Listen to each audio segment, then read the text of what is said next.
So a few weeks back, I actually made a video on the Chase Sapphire Reserve and the Chase Ultimate Rewards and how you can utilize your points to get the best point to value ratio out of them. But I didn't go into depth onto actual examples on how to make this happen. So in this video, I'm going to talk about ways that I was able to get anywhere from the 1.5, which you would already get, booking through the Chase website, all the way up to a 2.5 cents per point that you can get if you are utilizing them correctly and transferring them to our transfer partners. Before you do that, go ahead and hit that like and subscribe button because it does make a big difference to our channel. It helps us push this out to somebody else that might be considering getting this Chase Sapphire Reserve versus the American Express Platinum card. Give them a little more information, decide what they want to do.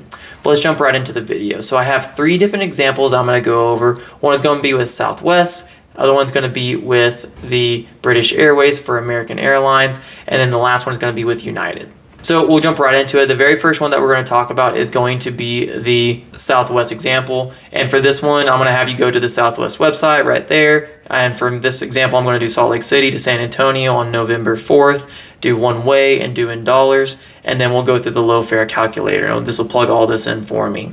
So again, Salt Lake, November, one way, and then dollars, and click search. Once you do that, you will want to go onto the Southwest website and you'll want to pull up the low fares calendar for the dollars amount. And for this one, I'm looking at November 4th, and that'll be $188.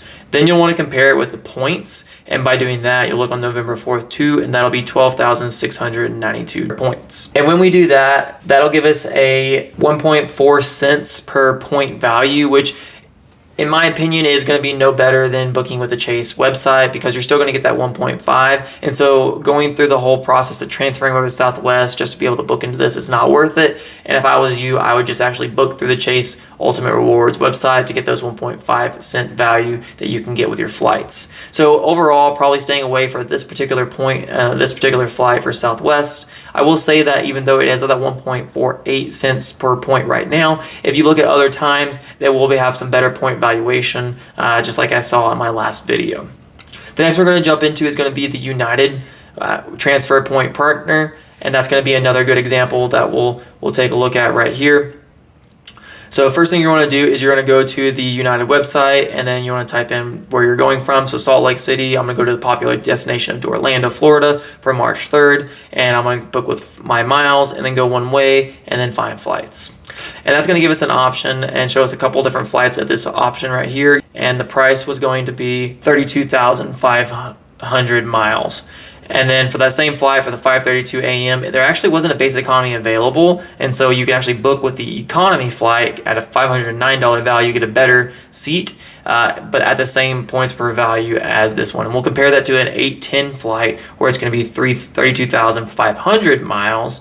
And you compare that, there will be a basic economy there. And so you're getting a better flight that costs more, better seat for the same price of that 32,000. Now that's something I want to keep in mind, that just because you're getting a good point per a cents per point value, that is a good option to look into because you can actually get a better value, a better seat if you are willing to do the time and research and find the ones that are offering the same point value but are not having the basic economy, but will allow you to actually book in the economy class. And so that's one of the things I've been learning a lot when looking into these transfer partners, is that sometimes if you are not willing to take the time to look into other flights and other seats, you won't get the best value because you are just jumping right to the one that gives you anything above that 1.5 cent value.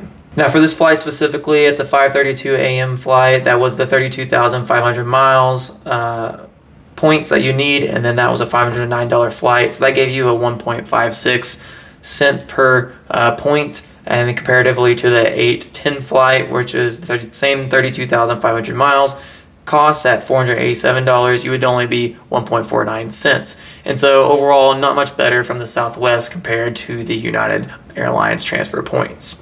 Now, next we're going to jump into is going to be the American Airlines, and the best way to do that is going through the British Airways. And you'll go to the British Airways, you'll make an account on there, you'll go to book, you'll book with Avios, and then you'll scroll down and plug in your information. You'll have to make an account, so just be aware. Just go ahead and do that on their website. Plug all this in, one-way, economy, from your favorite flights. I'm trying to go to Honolulu, so that's what I'm doing right here. On Saturday, the 25th at 8:20, they do have an economy seat open, and that's going to be 13,000 Avios points. And pretty much it's going to be $13,000 for any flight you go on. So that specific flight is going to be $185 at the main cabin.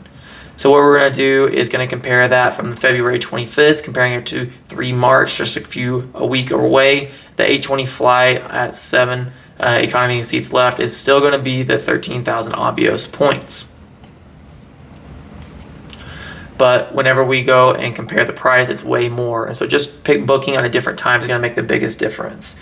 And comparing those two, if you have the February 25th, that is only going to give you a 1.5 cents per point evaluation. But if you were to go to the Friday, March 3rd, that one-way flight is going to give you a 2.19 cents evaluation, which is going to be way better than that 1.5. And it's probably going to be the best value that you're going to get from your points. Now, another thing we want to talk about is even though you have a higher points per cents per point value, that may not be the best flight because it may be costing more. And so you end up spending more points than you typically would, more money than you typically would, just because it's a little bit more value that you'll get from that points. So I want to keep that in mind that, just because it's getting a better cent per point value, don't pick the one that only has the highest one. Find the one that works best for you, as well as the one that will fit into the category and the spending limit that you're looking to meet. So this is a quick rundown of 3 different options that three different examples that you can use to transfer your points to the Chase Sapphire Reserve Ultimate Rewards, and ways to kind of look into it to see if you can actually get a greater than that 1.5 cents per point value that you typically get on the regular website anyways. So it is a pretty good option if you are flying with these particular airlines, but if you're going to be mixing and matching, or you're going to another airline that doesn't technically have a transfer partner case with the Chase Sapphire Reserve, then it wouldn't necessarily be useful for you. If you got some good information from this video, go ahead and hit that like and subscribe button. As always, we want to remind you that we are here from your first penny to your first million. We'll see you next time.